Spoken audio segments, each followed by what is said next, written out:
And Spencer has actually shared, not a lot, but a fair bit of things that I was going to say. So that's just confirmation that what I was going to say was okay. Amen. And anyway, I'm Jeannie Kirk. Why do I stand here? What gives me a platform to stand here, other than I am someone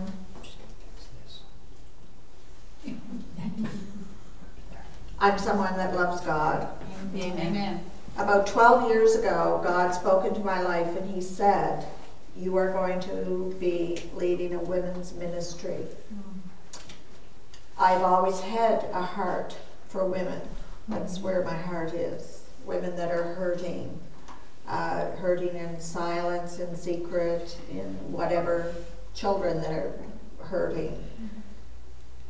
Then I was pregnant for about 10 years with this. It was a very long pregnancy, but in that time, God really instructed me. He brought me into places. He taught me things. He showed me things. And when the time was right, he told me I was to give birth. And 3 years ago, I gave birth to Women for Women Ministries, which is a non-denominational, interdenominational ministry, which actually uses a lot of social media, because that's where life is today. But also we gather 3 to 4 times a year to be supportive, to be in prayer, to realize that there are other people just like us. And that's sort of the foundation of where I've come from. Today I'm a mother. I'm a mother of 4, minus 1. And I'll talk a little bit more about that. I'm also a grandmother of 2 beautiful granddaughters who are the joy of my life. So in that, I feel I have sort of a platform that I can speak as a mother. But I'm also wanting to speak to all mothers, all women, actually today, because I realize very much that today is not necessarily a wonderful, happy, lappy day for an awful lot of people. I'm a labor and delivery nurse. I've worked with women now for nearly 20 years in this capacity. I see families, I see much more than I ever want to see or be a part of. And families are not the same anymore. Families are different. How do we define family has become a really struggle. How do we define family? Because it's not the same anymore. It's just so multi-faceted and dimensional, it's just beyond sometimes to even gather in what did God even mean in this with family. When Spencer alluded to Anna Jarvis, she was the lady who was never married and never had any children, but she had a mother. And hello, everybody, we all have had a mother. Whether we have had that's been good, bad, ugly, whatever, we all have had a mother. And there's no way for any animal, beast, or human to come into the world without a mother. So that's a fact. God has made that a fact. But she was a woman who deeply appreciated, respected, and loved her mother and wanted to feel like she could recognize mothers generally. And at the turn of the century, she tried to do this. And she tried to implement into Parliament or into government in the States, it would be government in the state, a recognition of this. And they all sort of thought this was a really good idea. And it was, over time, over a couple of people, this was implemented to be so-called Mother's Day. But very quickly, within like 4 or 5 years, of course, business found this was a great place to be. Oh, yeah. Because we could market Mother's Day. And she was so upset. She tried to have it repealed and taken away because this was not her intent to have what we have today as Mother's Day. Has been this huge marketing whatever that it is. Hers was to be a time of honor and time spent with and recognition given to mothers. So what we see today and what we have today is never was the intent.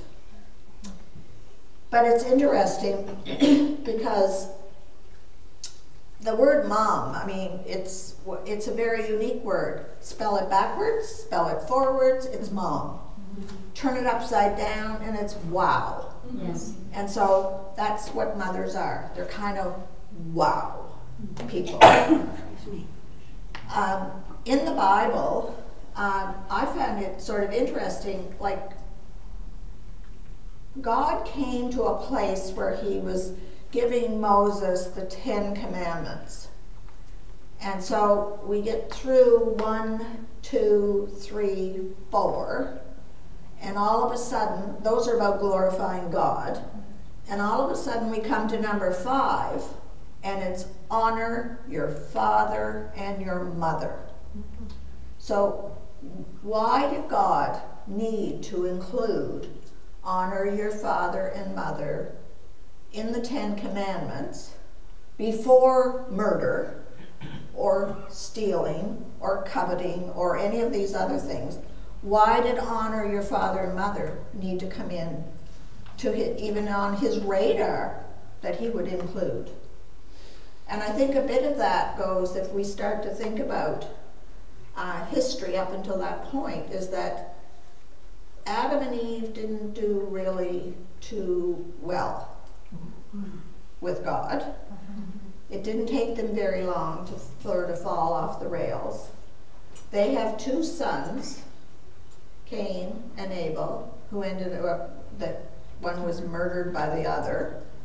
So we have parenting really going off the skids very, very quickly.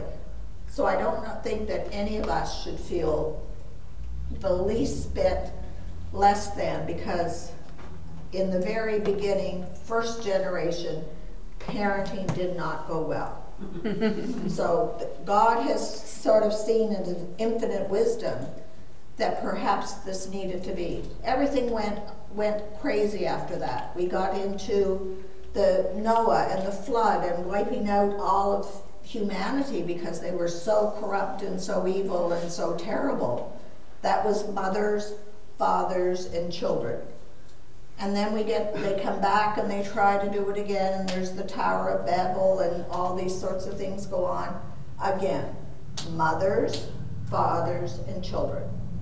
They didn't do it very well. But the interesting thing is, in the Bible, that women were less than the animals, really. They had no position. They had no value, they had no worth in society. But it's interesting, from right through the Old Testament, and then Jesus, when he comes, and through his time, women play an extremely important role, and they are recorded, which is phenomenal. For Moses to have recorded so many women in his time was phenomenal, because God ordained this to be recorded. So women had value in God's eyes. We started out with Abraham and Sarah and the whole story of, and so many of them are barren when you think about it. Sarah was barren. She was older in age. They were promised a child. They were, how could this be? So Sarah takes things into her own hands like any good woman would do. And she gets Hagar involved, and Hagar has a son, and then Sarah has a son in her late years. But that was insignificant. And they were obedient, and God blessed both of these women. He blessed Sarah and Isaac. He blessed Hagar and Ishmael. big time. And then they went on. Then the next generation, then their children, Isaac and Rebekah, and all of the great faith that they had, and they had the twins, Jacob and Esau. Well, they just did not parent well. They were really, really off. And Rebekah, like any really good mother, had a favorite. She liked one son more than the other. She did everything she could to make sure that this one son got all the blessings and all the favors, and the other son didn't. And then that caused, actually, that's what's causing the war today in the Middle East. Exactly. There's these two camps of people. There's the Jacobs, and there's the Esau's, and they're still battling it out today. Then they went on, and we move into Leah and Rachel, and they were both married to the same man. He didn't even know which woman he married, and he had a favorite again. And one of them had children, one of them didn't have children. But then all of a sudden, the one that didn't got to be blessed with having children. There's this whole story of barrenness and blessing that travel through the Old Testament with the different women. Moses' mother, this is when all the boys were going to be killed. And Moses' mother was so much, she had total love for this son of hers that she was willing to put him in a basket and float him down the river. She had no idea where he was going to end up, but she knew it had to be better than being murdered. And so she let him go.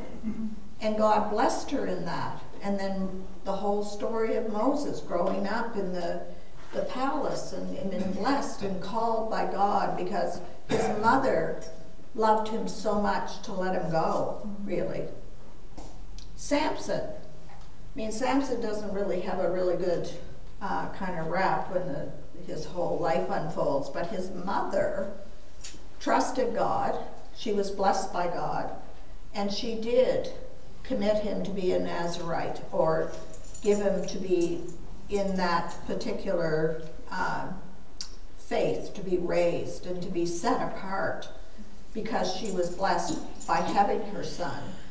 And even though Samson took a big detour and fell off the rails, eventually God did get him back, and he was able to achieve mighty things in spite of the mistakes that he made.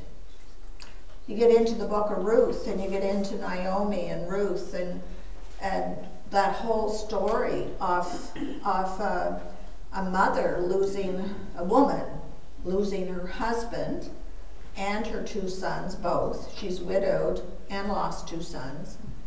And we see one of the women, one of her daughters-in-law, coming alongside her and not going to leave her and being true to her and supporting her. And then she goes off and ends up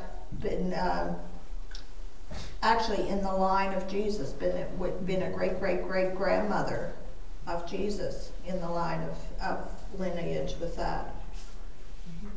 There's, like, mothers are talked about many, many times in the Bible, but they're not always talked about as being really everything been great, everything been perfect, everything been wonderful. Most of them had huge struggles, huge things they had to overcome. And that's the thing that I've learned in my journey and my walk with women, is that being a mother is not necessarily always easy. Being the child of a mother is not always easy. Many, many women want to have children and can't have children. Many women have so many children they don't know what to do with them. Many people have very, very dysfunctional relationships with the person that should be their mother. People oftentimes have people come into their lives that are representative of a mother figure to them. And I think this is sort of where I want to take people, is that perhaps the mother figure or person in our lives is not necessarily mother perfect. And I was told once by someone that if you can do nothing else but have gratefulness to the mother that gave you birth, and let it go at that, that's a blessing, and that you can grow and heal from that. It's a hard day. Today is a hard day for many people. Many of you have lost mothers. I mean, my mother's gone. I don't regret that for her, because it was my mother's time. For many people, it's not mom's time. Many people have lost mothers very much too soon, and very much negatively. Many people mourn not having that relationship with their mother. And I think we all have to be very aware and very sensitive to that today is not necessarily a happy day for many people. I'm going to tell you the story of God working in two mothers' lives. One of them is mine. Our two older children are adopted. For various reasons, we were led to believe that I might not have children, and we went on to adopt two boys. Then we went on to be gloriously blessed by God with two of our own children. In Nova Scotia, when you adopt, or your baby is out for adoption, when they turn 21, they are contacted by social services if either they or the mother or father that gave them up for adoption contacts social services and say they're interested in communicating with them, but they turned 21. Both of my boys got letters when they turned 21 from social services. My oldest son has never ever explored that and has no desire to explore it, and that's his walk. Our second son was constantly kind of, he received a lot of communication over time. This was over, say, 3 or 4 years that his adoptive mother was really very interested in contacting him. We're going to roll around to 2009. It is January 2009. Our second son was not an easy child. If anything, he chased us. Anyway, it was not an easy road with him. And as a mother, I was on my knees more than not praying for my son. He struggled with many addictions. He had many altercations with the law, in and out of different things. Very smart, had everything going for him, etc., etc. The only person that didn't realize that was him. So we roll around to 2009. My son is 28, and it's February. He gets a letter from social services saying that both his mother and his father are very, very interested in contacting him.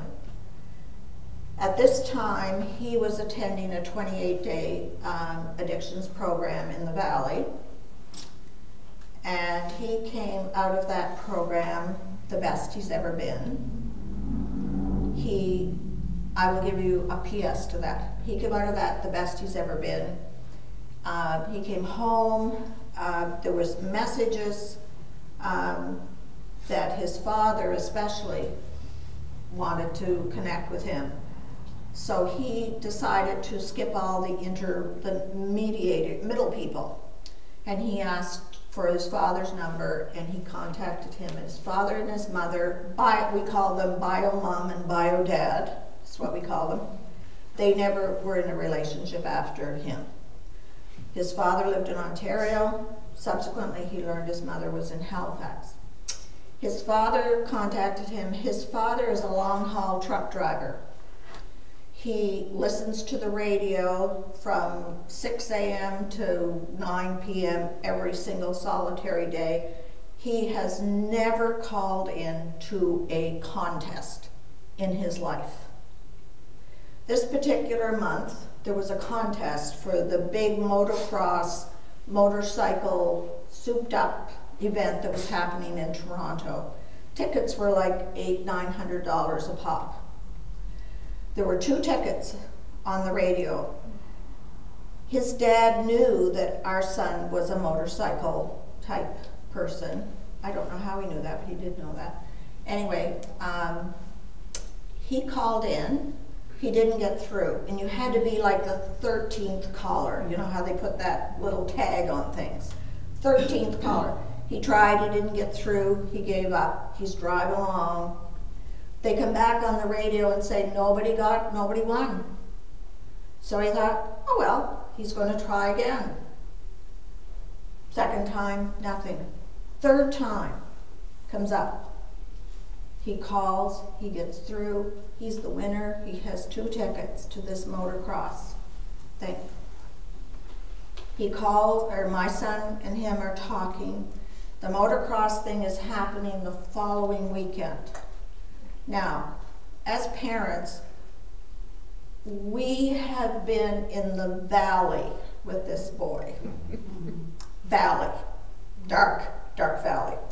He has just been in a 28-day program. Now he wants a ticket to Toronto to meet his father, his bio dad. We had many heart-wrenching, in a very short period of time, because we only had a short period of time, decision to make. We got him the ticket. He flew to Toronto. This is February 27th, 2009. He met his bio dad, his stepmom, stepbrother, 2 stepsisters, and a nephew. He spent the weekend. While he was there, his dad said, well, I know where your mother is. I know. Do you want me to contact her? So he made some calls. He found bio mom, how to get a hold of her. She's in Halifax. He calls. They have a conversation from Toronto for 2 hours on the phone. He comes home from Toronto. Bio mom and her 2 children, which would be his stepbrothers, come to Truro and meet him the following week at a restaurant in Truro. This is March. The end of March, we find out, I'm sorry, I'm all over the map here. The end of March, we find out that the bio families are all in Antigonish. We used to laugh and say, Ian, we might want to do like a genetic check on girls that you're dating, because you might be related to them. Well, I'm not kidding.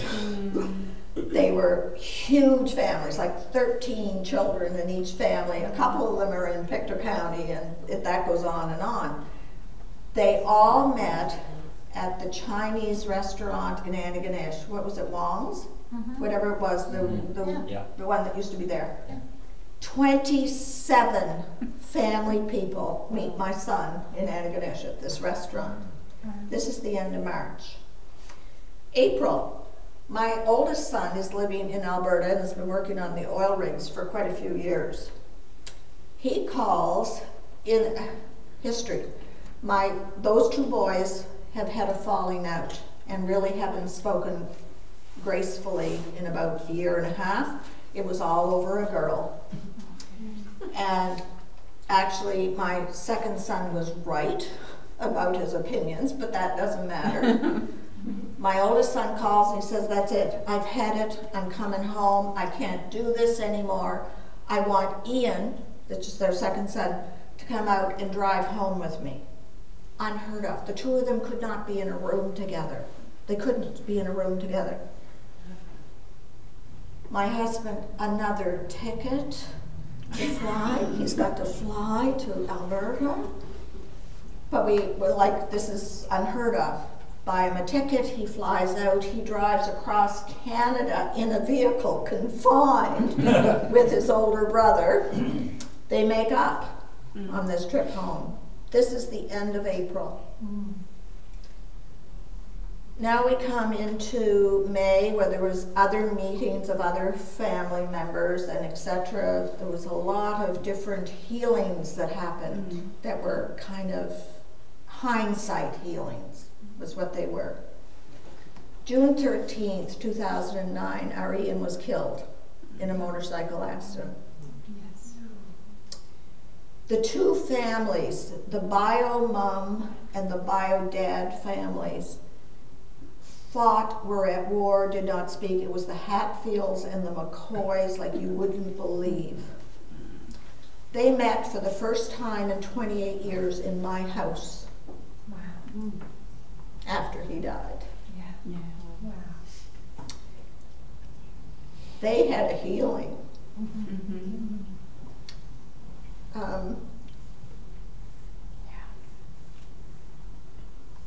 I became very good friends with his bio mom, and we continued our connection. And 3 years later, she was diagnosed with terminal breast cancer. She had a few treatments that didn't go well at all, and less than a year, she was in palliative care. She was 53. And I got to go to Halifax, and I spent time with her in palliative care, where we said our goodbyes.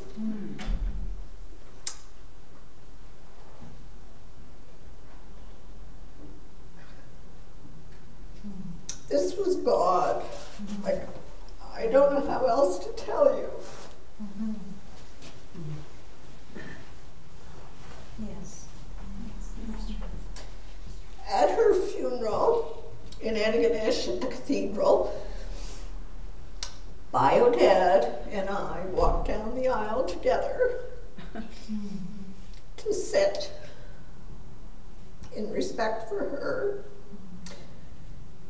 And that's two mothers colliding that has nothing but God all over it. Yep. From February to June, God knew what was going to happen.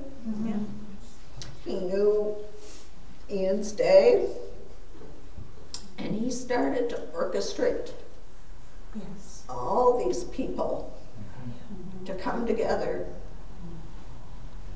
And this is God. Yes. This is God on Mother's Day. This is God on Father's Day. This is God on every day. Yeah. Yes. Amen. He just orchestrates people and events and things. And because now,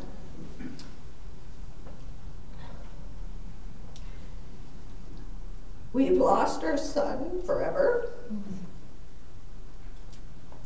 but because of his death, two families are now reconciled. Thank you, Lord. Like I said, I got to spend beautiful time with Mom. She told me she was now going to have her time with Ian when she died. Bio Dad calls me on his birthday, Mother's Day. He'll call me on my birthday. They come to visit because they have family in Antigonish. When they come to visit us. The stepbrothers have all kept in contact with us. They now have children.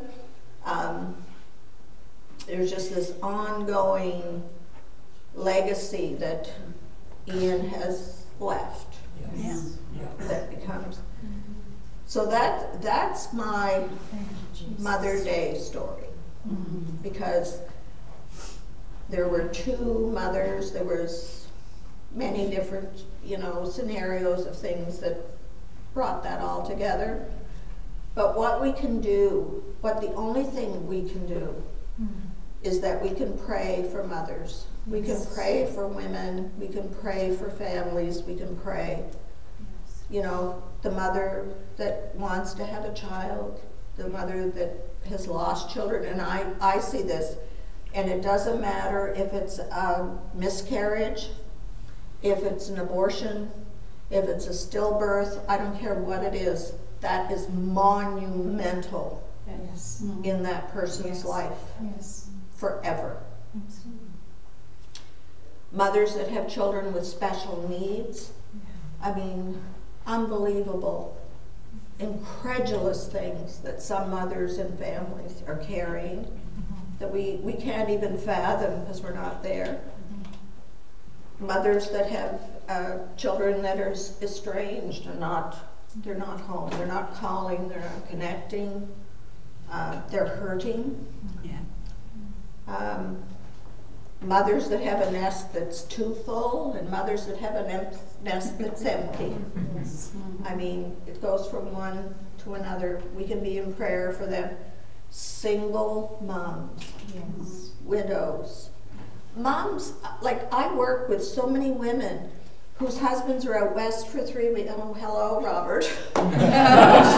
Whose husbands are out west for 3 weeks and they're home for 1 week and they've got 4 kids and they're trying to live life and it's craziness what they're doing, what they're living. And they need prayer. If we can't do anything else, they need prayer and support from that. Because it's sort of almost a new way of life. People that have stepchildren. And that's a whole other dynamic where you are raising someone else's children and trying to be a parent but not a parent. Adopted children, like I said, we have 2. Again, it's a whole different, never ever dispute or question genetics.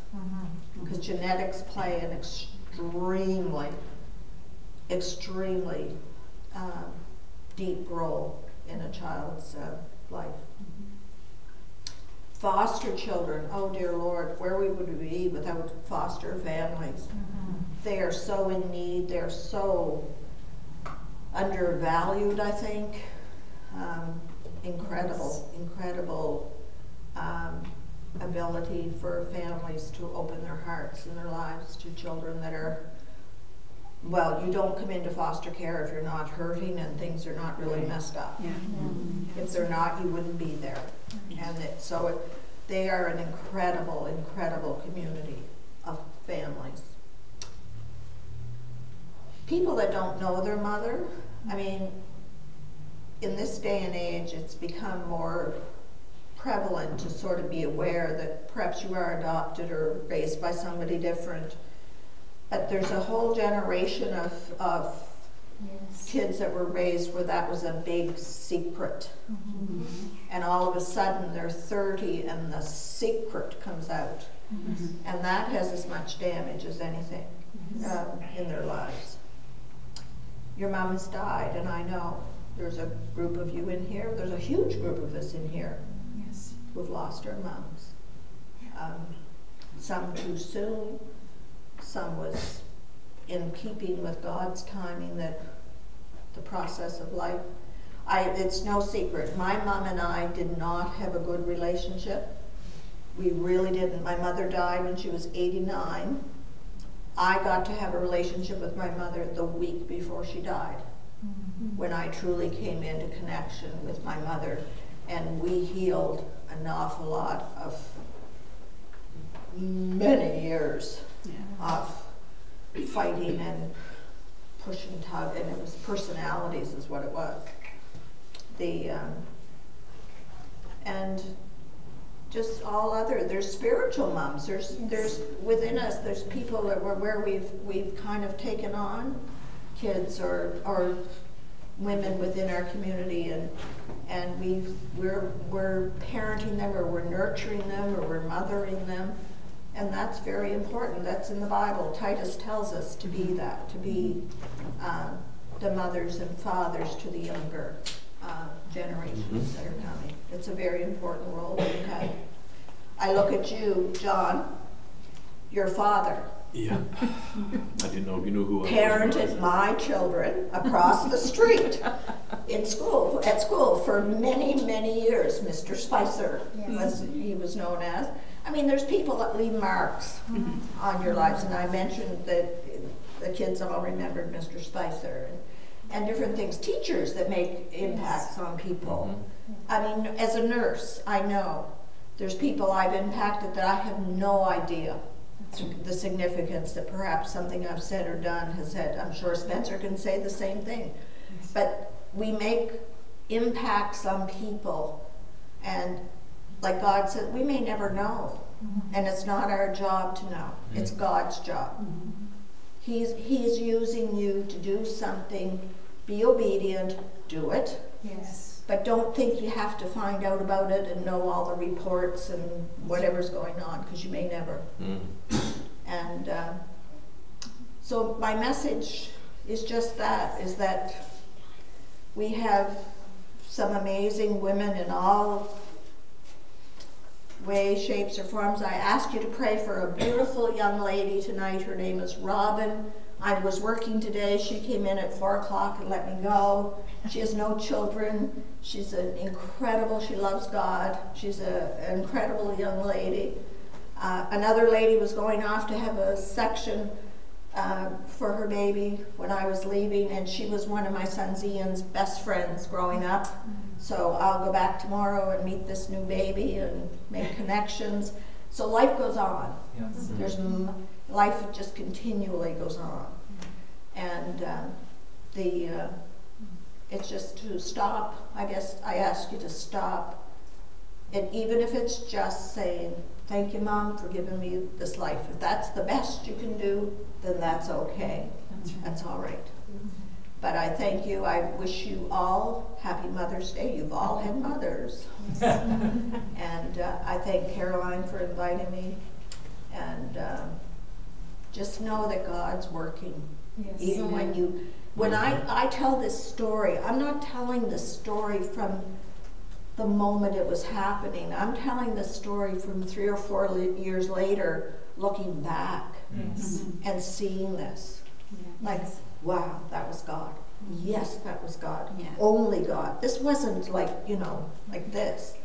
This was very much like it happened, you go through it, and then you see where God was in your life. Yeah. Yes. And He never left. He never deserted you. Yeah. He's always there. His timing is perfect. Yes. And He has you in the palm of His hand. Always. Bless you all.